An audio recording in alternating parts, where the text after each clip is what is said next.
yote hakuna. Yaani mzee mzuri huyu. Nafikiri chairman, nikikuachia hapo si mbaya. Yesu hajaingia kwenye kanisa lolote, hili tumedhihirisha na tushamaliza. Asalamu alaykum. Wa alaykum salaam wa rahmatullahi wa barakatuh. Wa alaykum salaam wa rahmatullahi wa barakatuh. Hebu tuanze na brother hapa. Mzee tuko naye tena yuko na amani kabisa. Kikaka namuona kidogo kama nikae kama shetani anamwambia ondoka. Au atakwambia nini hawa? Jua shetani ana kazi kubwa sana.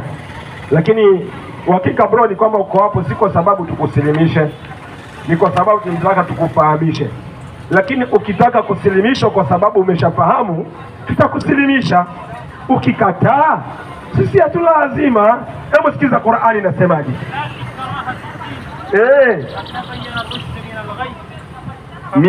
mbili wa yu'min billah. Naam, 256.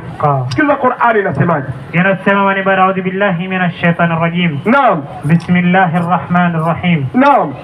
Hakika hakuna kulazimisha mtu kuingia katika dini. Mpe maiki. Qur'ani inasema hakuna kulazimishwa mtu kuingia katika nini? Dini. Kwa nini? Mpendelee.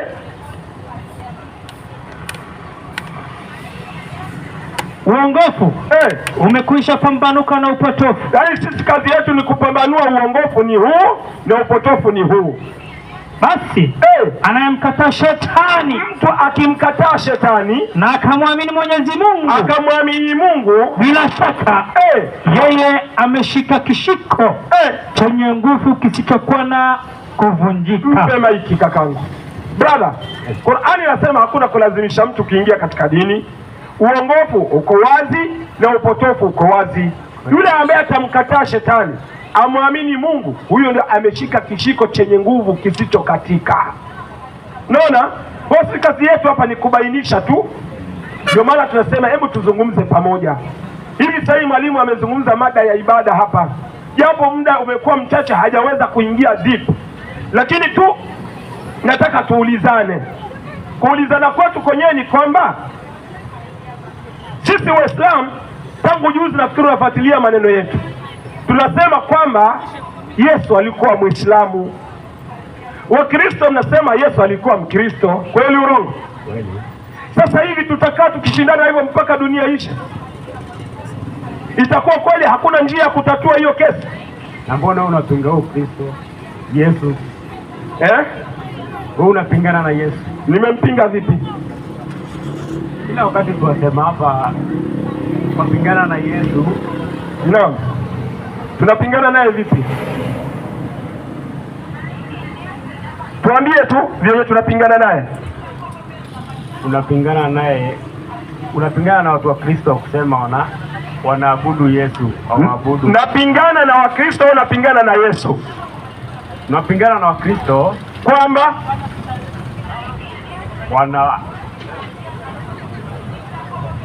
Okay, wewe unatuunga mkono sisi ama unatupinga? Siwaungi mkono. Unatufanyaje? Nawapinga. Kwa nini unatupinga? Nawapinga juu kila mtu anafaa kuabudu. Wewe nikuulize swali. Nyinyi mnasemanga kuna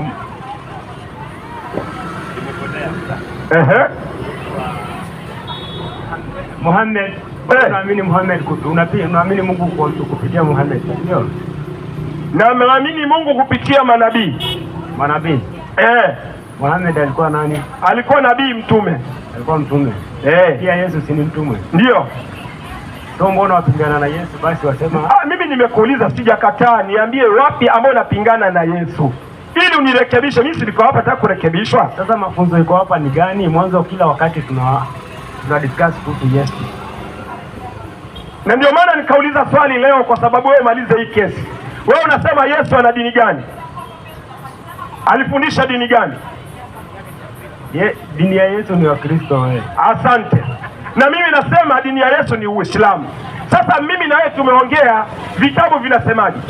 Biblia inasemaje? Yesu alikuwa Mkristo au Muislamu? Tufundishe leo, ili hiyo kesi leo iishe na sisi tuende kanisani. Biblia itufunze. Biblia itufunze. Asante. Kwa hiyo sasa tujifunze kwa Biblia. Mpe huyo Mathayo 11:29 tuanzie pale. Mathayo 11:29 inasemaje? Jitieni nira yangu. Yesu huyo. Mjifunze kwangu. Hebu mpe maiki. Yesu anasema jitieni nira yangu. Sawa? Unajua maana nira bro? Nira ni mfano wa kamba ile anatumia mwenye kuendesha farasi au punda au ngamia. Mwenye kuendesha ngamia, ile kamba ndio ambayo ina control yule mnyama. Akivuta kulia, yule mnyama anajua tunaenda kulia. Akivuta kushoto, anajua tunaenda kushoto. Akizipiga zote mbili, anajua tunasonga mbele. Akizivuta nyuma, anajua hiyo ni break. Kwa hiyo tunajifunga nira ya Yesu. Atakapotuvuta tuende. Sawa? Sawa? Kweli. Mimi na wewe leo tujifunze kwa nani? Kwa Yesu. Mpe maiki, endelee na andiko. Brother ni mzuri. Jitieni nira yangu. Mjifunze kwangu. Kwa kuwa mimi ni mpole. Mimi Yesu ni mpole na mnyenyekevu wa moyo. Yesu anasema yeye ni mnyenyekevu wa moyo. Sitaki kuingia ndani kutafsiri nini maana ya unyenyekevu, lakini tunataka tujifunze kwa Yesu. Matendo ya Yesu ndio ambayo sisi tuyaige. Si ni sawa? Biblia itufundishe matendo ya nani? Ya Yesu. Asante sana. Haya, mpe huyo mwalimu. Nipo mwalimu. Luka 3:11. Luka 3:11. Naam. Inasema kwa wale andika. Ndio. Akajibu akamwambia, mwenye kanzu mbili. Ndio. Mwenye kanzu mbili. Na mpe ambaye asiye na kanzu. Mpe maiki. Yesu anasema mwanzo cha kwanza tujifunze mavazi. Mwenye kanzu mbili ampe mwenye nini? Asiye na kanzu. Wewe kanzu unaijua? Hiyo ni kanzu unaijua? Unajua kanzu ni nini? Ndio hiyo umevaa. Hiyo ni nimevaa. Unayo? Sina. Yesu anasema kama hauna mimi niko na mbili, nikupe ngapi? Moja. Uko tayari nikupe? Hapana. Mimi na wewe, nani anapinga Yesu? Sasa ngoja baba, tutakuja sasa. Sasa tutakuja kwako sasa. Umenielewa bro? Hayo ndio mafunzo ambayo tunafundisha. Si hatupingi Yesu. Tena tunafundisha maneno ya Yesu. Hebu sikia nyingine hiyo. 13:5. 13:5. Tushavaa kanzu sasa. Tunafaa tuende wapi? Tunaenda msikitini. Kabla ya kwenda msikitini, kuna mambo tuyafanye ndani ya nyumba. Twende mwalimu. Yohana 13:5. 13:5 inasema. Ndio. Kisha akatia maji katika bakuli. Yesu baada ya kuvaa kanzu akatia maji kwenye bakuli. Akaanza kuwatawadha wanafunzi miguu. Na kuifuta kwa kile kitambaa alichojifunga. Akaifuta miguu ya wanafunzi kwa kile kitambaa alichojifunga. Hivyo yuaja kwa Simoni Petro. Akaja kwa Simoni Petro akamwambia nini? Huyu akamwambia, nini? Bwana, wewe wanitawadha miguu mimi? Unajua Petro alikuwa kidogo mkaidi. Anasema, Bwana, unanitawadha miguu mimi? Yesu akajibu akamwambia, yaani kama vile wewe unataka mimi nivae kanzu? Brother. Sasa Petro naye anauliza, unanitawadha miguu mimi? Yesu akamwambia nini? Yesu akajibu akamwambia, nifanyalo wewe hujui sasa. Nifanyalo wewe hujui sasa. Lakini utalifahamu baadaye. Petro akamwambia nini? Wewe hutanitawadha miguu kamwe. Petro akakataa. Yesu alimwambia nini? Yesu akamwambia, naam, kama nisipokutawadha huna nini? Huna shirika nami. Kabla bado hatujaangalia kama ndugu yetu anatawadha ama hatawadhi, nini maana ya kutawadha kwa mujibu wa Biblia? Hebu mpe maiki, labda anajua hilo neno. Brother, unajua neno tawadha?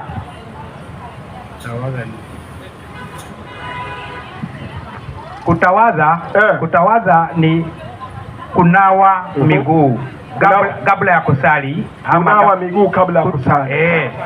Asante. Hiyo kuoga ama kunawa. Sawa, vizuri sana. Wacha andiko likusaidie pia. Kwa sababu Biblia, walioandika Biblia waliongozwa na Roho. Sasa waliweka matafsiri ya maneno magumu hapo nyuma ya Biblia. Wacha tuangalie. kama vile alivyosema mzee. Inasemaje? Nini maana ya neno tawadha? Tawadha, nawa, nawa, oga, oga mbele ya kusali. Kwa hivyo kama alivyosema mzee, kama unataka kuswali ni lazima utawadhe. Brother, unajua watu wanavyotawadha? Ushawahi tawadha katika maisha yako? Bado. Umefanya ibada mara ngapi kanisani kutoka uzaliwe? Haisabiki. Lakini hujawahi tawadha. Na Yesu anasema kabla ya kusali utawadhe. Mimi na wewe, nani ambaye anampinga Yesu? Wewe. Mimi tena. Bro, unanionea bro. Unaona hatari? Mimi najua ulitawadha siku moja. Nikukumbusha nini? 2019 wakati wa corona. Wewe ulitawadha kwa sababu ya corona. Yaani unajua Mungu ni wa ajabu. Kama hutaki kutii amri yake, analeta maradhi, mnatawadha kwa lazima. Mnatawadha kwa lazima, mpende msipende. Hata maofisa walikuwa hawana kazi kwa Waislamu. Najua Muislamu kila mara 5 anatawadha kwa siku. Licha kutawadha kwa ajili ya swala, miongoni mwa kinga za shetani asikuingie mwilini, unatawadha. Unatembea ukiwa na udhu wako. Kwa hiyo Muislamu atembea wakati wote yeye ni msafi, ametawadha. Na haya ni mafundisho ya nani? Ya Bwana Yesu. Hakuna Muislamu alikufa na COVID Kenya. Unaona? Na hakuna historia ya Muislamu kufa na COVID Kenya. Hakuna. Leo kufa wote si Waislamu.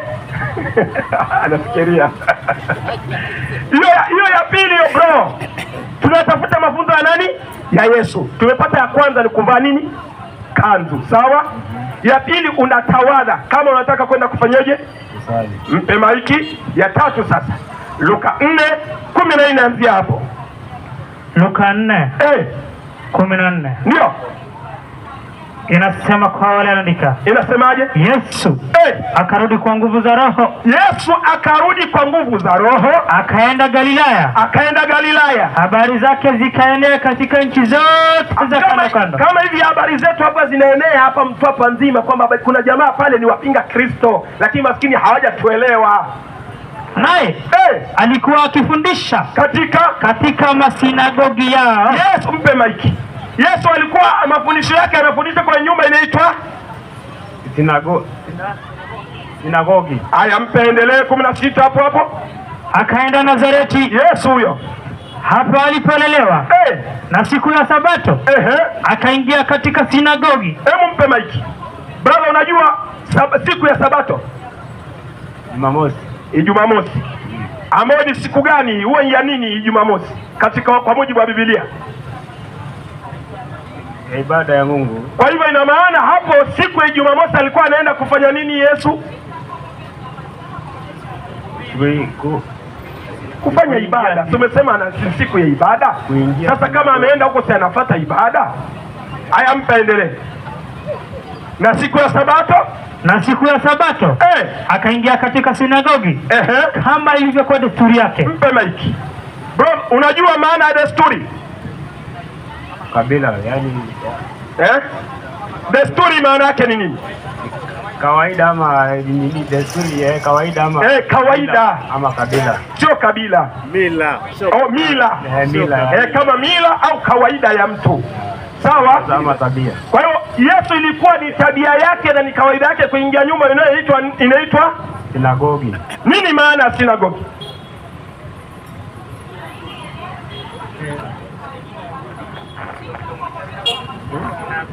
Sinagogi ni nini? Msikiti wa Wayahudi. Msikiti wa Wayahudi, sawa? Uyahudi ni kabila, ni dini? Kabila linapojenga nyumba inayoitwa msikiti, watu wakaingia ndani yake, wanaoingia katika huo msikiti ni watu wa dini gani? Waislamu. Yesu siku ya ibada anaenda nyumba inayoitwa nini? Msikiti. Ambao yeye anaingia katika nyumba hiyo kufanya nini? Ibada.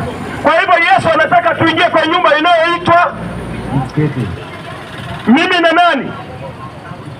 Mimi na wewe. Kuanzia lini? Hakuna.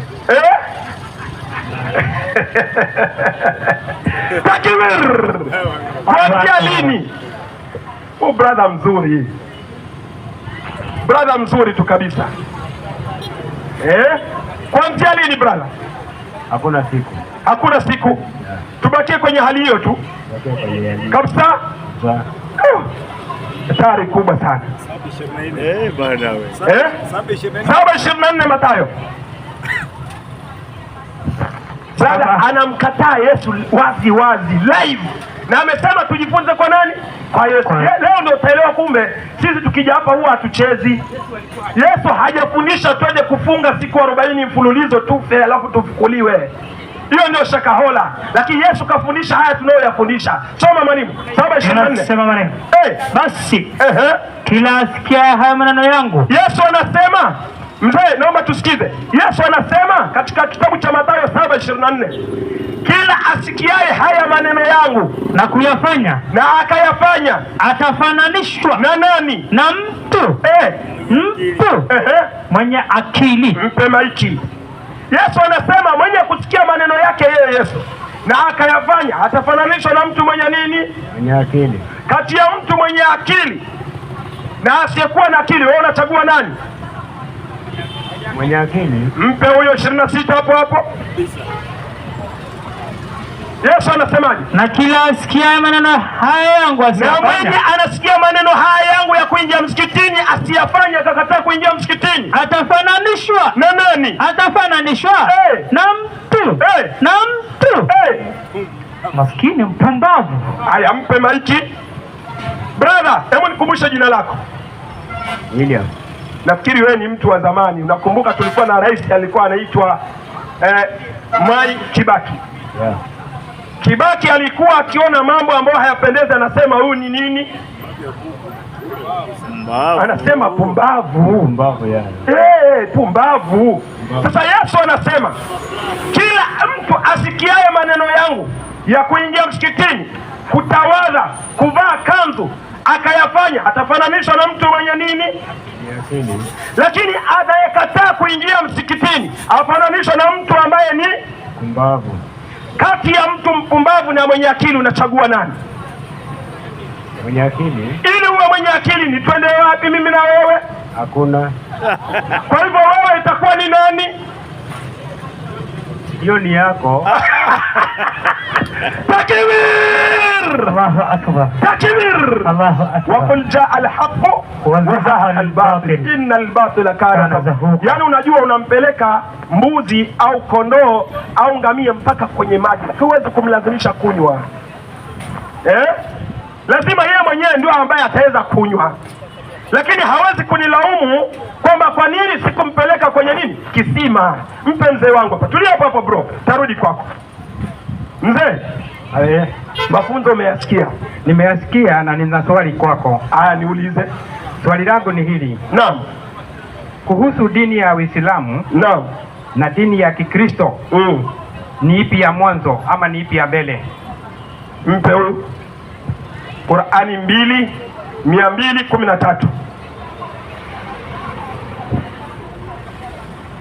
Ama neno 30 Qur'an. 30 Qur'an. Ndio. Fa'aqim wajhaka lid-din hanifa. Ndio. Fitrata Allahi allati fatara an-nas 'alayha. La tabdila لخلق الله ذلك دين القيم. Inasema ni baada, a'udhu billahi minash shaitani rajim. Naam. Basi uelekeze uso wako katika dini iliyo sawa sawa. Mpe maiki. Qur'ani inasema uelekeze uso wako kwenye dini iliyo sawa sawa. Sawa? Aya, mpe maiki aendelee. Ndilo mbile. Mungu anasema ndani ya Qur'ani hiyo dini iliyo sawa sawa ndiyo umbile Mwenyezi Mungu alilowaumbia watu. Mwenyezi Mungu amewaumba watu kwa dini hiyo iliyo sawa sawa. Yani dini hii ya Kiislamu. Yani dini hii ya Kiislamu inawafikiana barabara na nini? Na umbo la binadamu. Dini hii ya Kiislamu inawafikiana barabara na umbo la binadamu. Mpe maiki. Hilo andiko limeandikwa na lishakauka kwamba Uislamu ndio maumbile ya mwanadamu. Nitakupa mfano. Nguzo za Kiislamu ni ngapi? 5. Sawa? Ukisikia nguzo za Uislamu, na nguzo ni kitu kikishavunjika Uislamu unafanyaje? Unaporomoka. Sawa? Ni 5. Ya kwanza shahada, unakubali Mungu mmoja. Ya pili swala. Ya 3 zaka. Ya 4 saum, kufunga. Ya 5 kuhiji Maka kwa mwaka, kwa umri mara moja. Angalia maumbile ya binadamu, mkono wako na vidole vingapi? 5. Unaona? Haya, hiyo ni mfano wa kwanza. Mfano wa pili, Uislamu, hiyo kitabu kinasoma hapo, maneno yanaanza kulia yanaenda kushoto. Tunafahamiana vizuri? Mzee, umesoma wewe, ukienda pale barabarani unafaa kama unataka kuvuka uangalie wapi mwanzo? Kushoto kulia. Kushoto kulia ni ukiangalia kushoto ushagongwa. Kulia kushoto. Kulia kushoto mwanzo. Ukienda kwa tapu ya mfereji unataka maji, unafungua kwenda wapi ndio upate maji? Ama hiyo chupa hapo ukitaka kufungua unaanza kulia, unapeleka kushoto. Hiyo ndio maumbile ya mwanadamu. Mtoto aina yoyote katika hii dunia akizaliwa, sauti anayoitoa ambayo inasubiriwa ni madaktari ni kilio. Kilio hicho ni aina hii moja, uwa. Neno hili uwa, kwa kuwa ni mtoto, ni neno ambalo anataja jina la Allah. Allah, awe ni Mchina, awe ni Mkikuyu, awe ni Mdigo, awe ni nani, lazima tataja neno hilo. Hayo ndio maumbile ya mwanadamu. Mungu amemuumbia mwanadamu kama huyo. Sasa kama una andiko Ukristo ni umbile au ni dini tu ya Mwenyezi Mungu, hata hii Mwenyezi Mungu ondoa, ibakie tu andiko tu ambalo linasema Ukristo ni dini. Hii ya Mwenyezi Mungu acha tuiweke kando. Nitolee mzee. Ya Mungu utakuwa umeweka dini tu. Karibu. Kiti tu hapo. Nikutolee Ukristo. Andiko ambalo linasema Ukristo ni dini. Hili neno la Mwenyezi Mungu itakuwa na kukalifisha na itakuwa na kupotezea muda bure, maana hakuna. Wacha nitafutie tu neno Ukristo ni dini. Na kuanzia hivi Yesu Kristo, sababu yeye ndiye aliitwa Kristo. Ni kweli, ndiye mwanzilishi wa Ukristo. Yeye ndiye alianzia. Yesu Kristo hajaanzisha Ukristo. Manake wanafunzi wake wakati walienda kule Antiochia waliitwa Kristo. Na ni wanafunzi wake. Waliitwa na nani? Na wananishi. Wananishi. Wale umati ulikuwa kando kando wakiume. Yesu alikuweko? Hakuweko. 1:25. Ni 1:25 mpe. 1:25. Matendo ya Mitume 1:25 kwa wale andika. 11:25 samahani. 11:25 Matendo. 11:25. Ndio. Inasema wale mkoa wale andika. Ndio. Kisha akatoka akaenda Tarso. Kisha Barnaba akatoka kaenda Tarso kumtafuta Sauli. Anamtafuta Sauli, ndiye aliyebadilishwa jina akaitwa Paul. Endelea. Hata alipokwisha kumwona, alipomuona Paulo akamleta Antiokia. Ikawa kwa muda wa mwaka mzima, wakakaa Antiokia kwa muda wa mwaka mzima, wakakusanyika pamoja na kanisa. Paulo na Barnaba wakakusanyika pamoja na kanisa. Kanisa ni mkusanyiko wa watu ambao walikuwa wako nao, ndio inakusudiwa hapo. Hapo haikusudiwi jengo, japo liko andiko linakusudia kwamba pia jengo linaweza kuitwa nini? Kanisa. Endelea. Na kuwafundisha watu wengi. Sasa Paulo mwenzake ni Barnaba wakawafundisha watu wengi na wanafunzi ambao waligraduate katika chuo hicho, na wanafunzi waliitwa Wakristo kwa mara ya kwanza wapi? Hapo Antiokia. Unaona mzee? Nimeona Biblia inasema Paulo na Barnaba wanafunzi wao hapo Antiokia waliitwa Wakristo. Sawa? Wakristo sawa. Hapo Yesu yuko mbinguni, miaka 14 imepita. Kabisa, alikuwa hayuko. Yeah. Sasa alipokuweko alifundisha dini gani? Maana hawa wanafunzi wanaitwa Wakristo ni Paulo. Sasa Yesu alifundisha dini gani?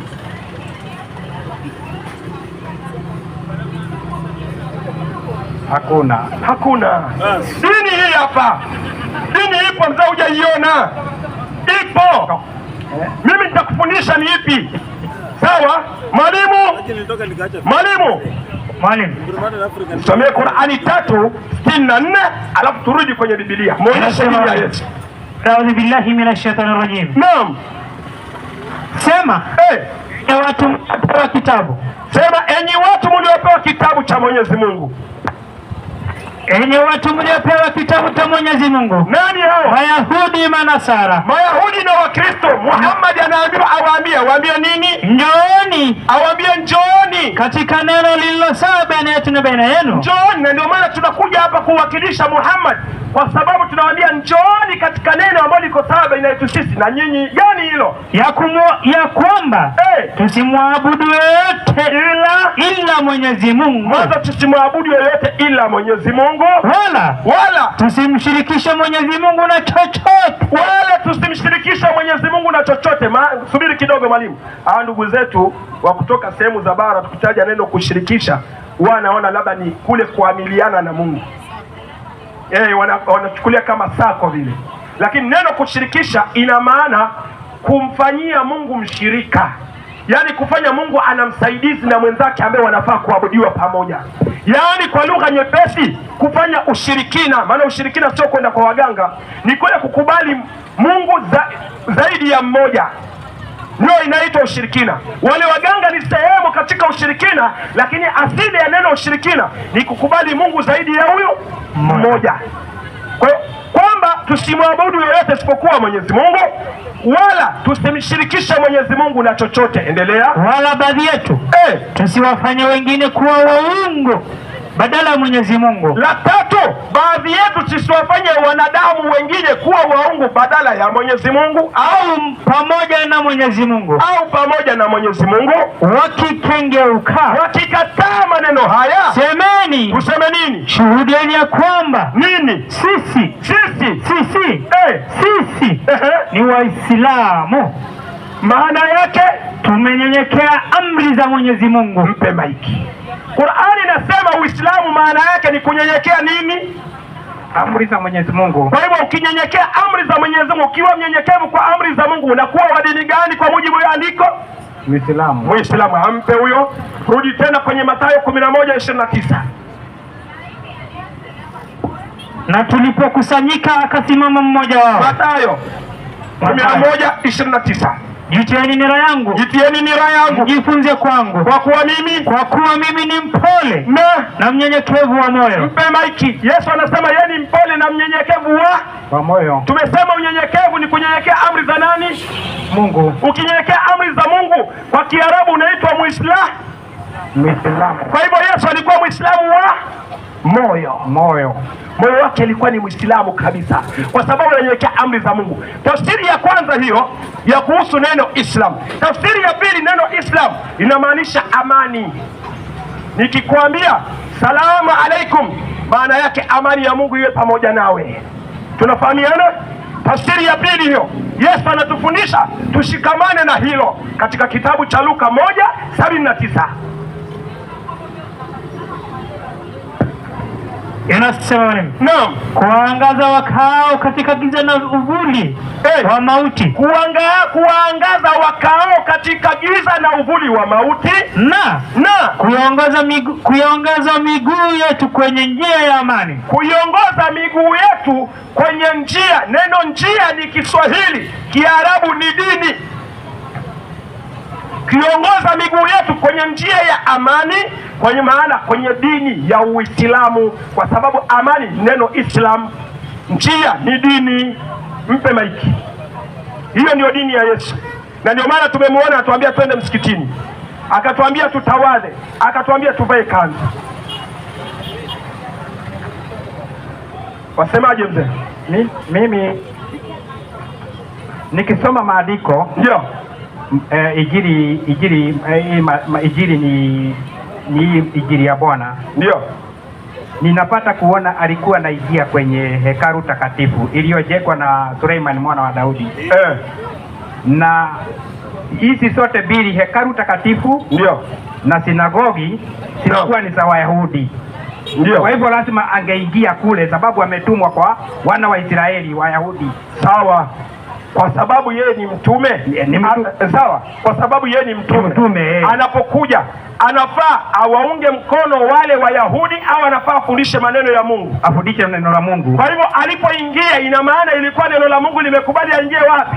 Pale pale. Na hilo hekalu lililojengwa na Solomon duniani leo liko ama haliko? Haliko. Hekalu lililojengwa na Solomon liko ama haliko duniani leo? Haliko. Lilikuwa wapi kwani? Yerusalemu. Yerusalemu pale ndio walikuwa